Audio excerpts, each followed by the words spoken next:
Dave Scott, Hub Media, and today I'm joined by Jennie, Chanda, and you are the class president locally, Haldeman Norfolk. Thanks for taking the time and doing this. We talked the other day, had a great conversation with you. I loved it. Thank you for filling me in. But I want to tell the folks, first off, what is class so we can really break it down for them? So Community Living Access Support Services is in Simcoe, and we are in Haldeman and Norfolk. And we have several homes throughout the area that support people with disabilities. And we support them with help and activities in the community, as well as helping them with anything like government things that they need done, or just being their friends and helping them out. And that's an important part of class, and helping them belong to their community in a very positive way. You guys, correct me if I'm wrong, but I really appreciate it's a mentoring rule too, isn't it? Sort of, you let them make their own decisions, but you guys provide guidance, which a lot of folks in every walk of life needs. So it's really crucial that you're able to do that, isn't it? I think it is. I think, Dave, that mentoring is a very positive thing for people with disabilities, and we allow them to make those choices. And that's indeed part of our strategic plan. It always has been to enable people to make choices in their lives. We do.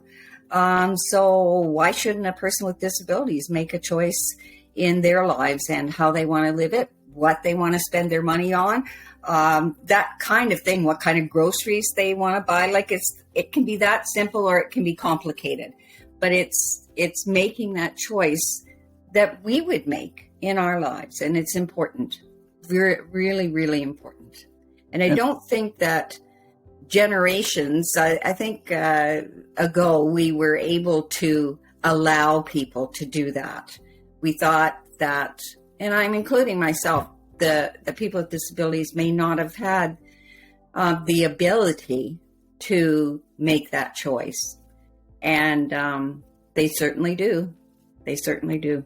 It must be an amazing feeling with the work that you've done over a number of years to watch somebody smile when they have that independence, isn't it? That's right. That's right. It sure is.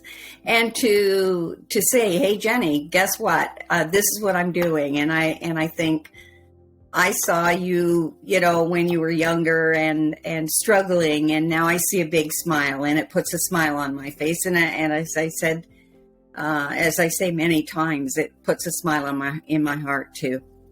Yeah. You've been involved with the class for a long time, and I want you to take a few moments, if you don't mind, and talk about your background. Where did all this start with you personally, and the growth that you've seen in class in the last 20 years? Can you step back in time and tell us why you got involved or where it all started? Yeah. Well, I have a relative, had a relative that had developmental disabilities, and my best friend had a child with disabilities. And I saw, and this is over 20 plus years ago, I saw them struggling as families, as community members, to get health and to get education, and to be able to have their children make choices in their lives. And it really concerned me. And I found class. It was part of my background was nursing, but the other part was being a professor at Fanshawe College and teaching in some of these social programs, health and social work programs. And I was able to connect with class to have some of my students be invited into the homes of people with disabilities to have their placement there and provide support for them. And I just connected with them, and I'm so happy that I did. And here you are 20 years later, you're president of the local board, VP for Ontario. Wow. Like, you followed through on that one. I got to give you credit. That's amazing. That's awesome to see. Yeah. Not enough people do that these days. I really appreciate when I hear those stories. You touched on empowerment. Can we go a little deeper when you're helping someone and you're empowering them to make decisions to follow their dreams, isn't it? It really is about following their dreams, isn't it? Mm-hmm. It is. And I think that people think that maybe we're being a little unrealistic, but I don't think we are. I think empowerment belongs to everybody. Everybody should be empowered in their lives to make those decisions.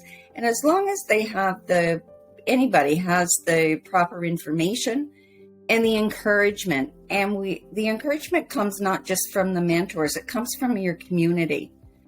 Communities empower people, and we see that in all walks of life. So why shouldn't communities empower people with disabilities?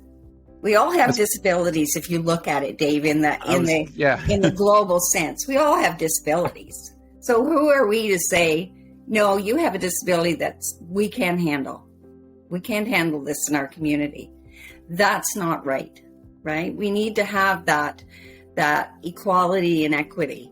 And I think I mentioned before that, one is the equality is everybody gets new shoes, but the equity is all the shoes fit. And that's what we look at when we empower people to search for those shoes in the community that fit.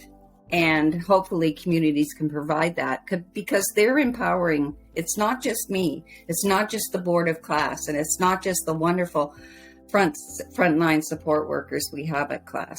It's everybody in our community. And it takes a while. It takes a while. I think sometimes as a society, we forget to recognize that everybody has a specialty. Everybody's strong at something, you know what I mean, that you're good at. And I think in that area, like I'm going to use Kevin for an example. He does some ratings for the hub, and that's great because that's his strength. He's a good communicator. He loves to socialize with people. Everybody has that power. They all have their own little superpower. We just need to expose it. And I think we got caught up years and years and years ago about judging a book by its cover. Mm-hmm. And I think that's come full circle. I hope that's come full circle because acceptance is critical for all communities. Right. Right. And our struggle right now, not a struggle, but it's been ongoing, is to make not just inclusion, but that belonging piece and that equity piece. Like make sure that the person truly belongs in the community and feels that belonging. So I go to a group, and I'm not going to pick out any group, but I go to a group every Thursday, and they say, well, on Wednesday, Jennie, we'll allow people with disabilities to come in. So we'll open up our group and we'll welcome them and we'll make them feel that they belong. But that's just Wednesday, right? Yeah. Like you meet every day. So why can't you allow that person to come in and belong to that group? And that's true belonging in my book anyway. I agree totally with you. I mean, you've been at this 20 years. Have you seen a lot of change? Does it come quick? Does it go slow? Like, can you sort of, from both sides, from local community all the way up to the provincial level, like, is it changing quick enough? It's like a turtle. Okay. Slow but steady. So we have I'm a little turtle, well, a big turtle, going along and trying to make things happen. It's like anything. It takes a long time to change, and it's slow, but we're progressing in a positive way. That communities are accepting, and governments, in fact. If we look at the provincial level, we've been not hounding, but reminding the government on a daily basis that, hey, we're here. We need support. We don't need you to hand out anything. We need support. And we have that locally too. So I wouldn't be doing this for as long as I have if I didn't believe that there was going to be a positive outcome. And I see them every day when I see people we support out in the community, working in a store, for example, or having coffee, and I go in and sit down. Now I can sit down and talk to them and see how happy they are. That's the thing that keeps me going, even though it's like turtle pace. Wow. But you're sticking to it. And I think that's the big part too, right? You gotta, like you said, you gotta remind them every day. If that's what it takes, that's what it takes. You gotta be consistent. I think you have to be committed, right? And on that note, let's talk a little bit about the challenges for the organization, both locally and provincially, from pre-pandemic to post-pandemic? I know you guys are always looking for help. For volunteers, maybe, I don't know, but can you talk to that a little bit? What you've seen, what the changes have been just in those 2 years? Mm-hmm. Well, volunteers are always welcome and always needed to help support people, to help with board activities, anything like that. And we see that at the provincial level too. We just had our AGM, and finding members to run for the board was kind of like pulling teeth. It was difficult because we have Ontario to cover. Locally, we also sometimes struggle with that. But I think that having quality frontline staff has been difficult. We have quality staff, and I can't say enough about them being so positive throughout the pandemic. And they were already very positive, but they really were shining through, supporting people during the pandemic. We actually need a lot of people. We need frontline staff. We have wonderful management and directors who will jump in and do that work if they have to. But they have other jobs to do also, planning and making sure that the people we support have quality care. So that's been a real problem. And I think it's a problem with any business. But this is the human business, and we have to really pay attention and really get quality help. And so far we have, but it's a struggle. It's a struggle. And it's the same. It seems like it's the same everywhere these days. Just when you were saying that, what kind of requirements, like what kind of education do you have to get into this field? Can you touch base on that? There's programs, the developmental service worker and the PSW, the personal support worker. Now, personal support workers have usually worked in long-term care facilities and retirement homes, but they also get a taste during their program of working with in communities with people with disabilities. So there's programs at the local college at Fanshawe, and I know we have students from both the DSW and PSW program that do placements. Now, we ask the people we support if they would like to have a student come in, because that's, again, a choice. So we don't say, oh, yes, we can have 10 students, and then we just throw them into the houses and say, go to it. We ask the people that we're supporting. They make a choice. Can a student come in? And they do. And they've always welcomed students. They've been most welcoming. Wow. So, yeah, that's pretty cool. And those programs are available locally. So there's an opportunity for folks that are maybe looking for a career change or a new opportunity.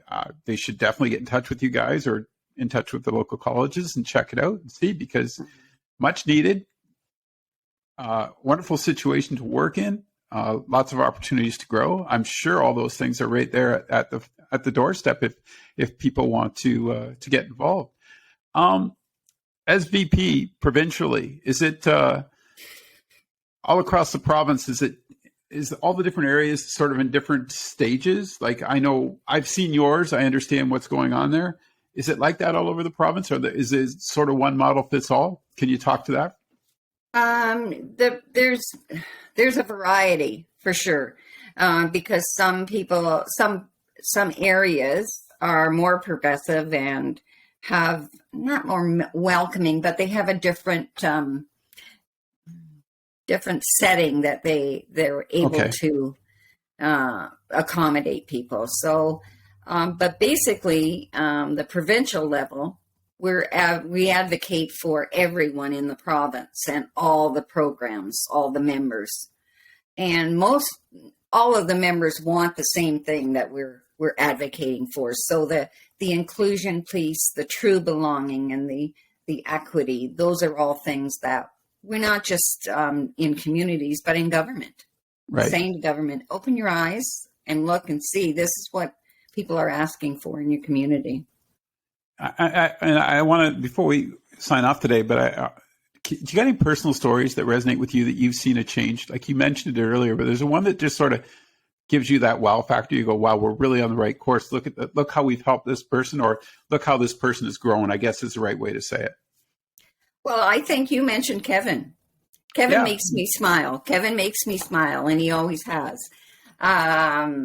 Because when I first met Kevin, he didn't communicate a whole lot. He was a little bit standoffish, and I was at the time doing quality management committee, and Kevin and I always used to take food. Like I'd make things and take sandwich, because it was around supper time, so I'd include everyone in. I'd be hauling my food into the meeting, and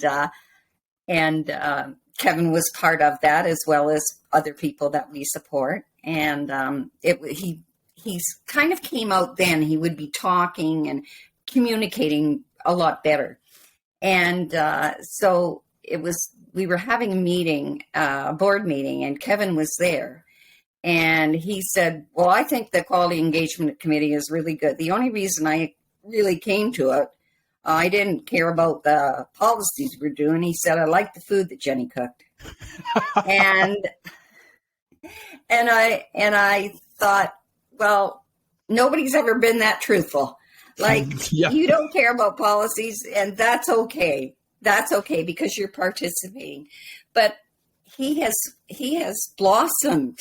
I know that's kind of an odd thing to say, but he has. And I had an interview last year with him, and I just went, this is Kevin. This is so good.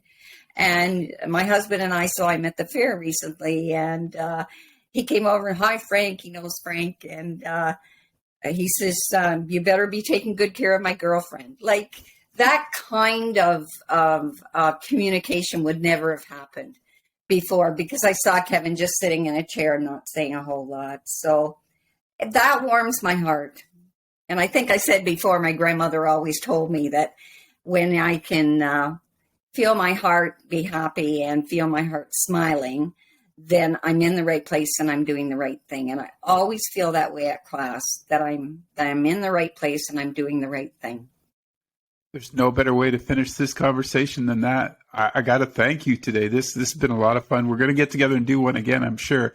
But thanks for telling your story and taking the time to really explain to us what class is and how it works, because it's critical in our community. It's critical all over the place, all over the province with the work you're doing. So Keep it up, and thanks for your time today. Okay, thank you.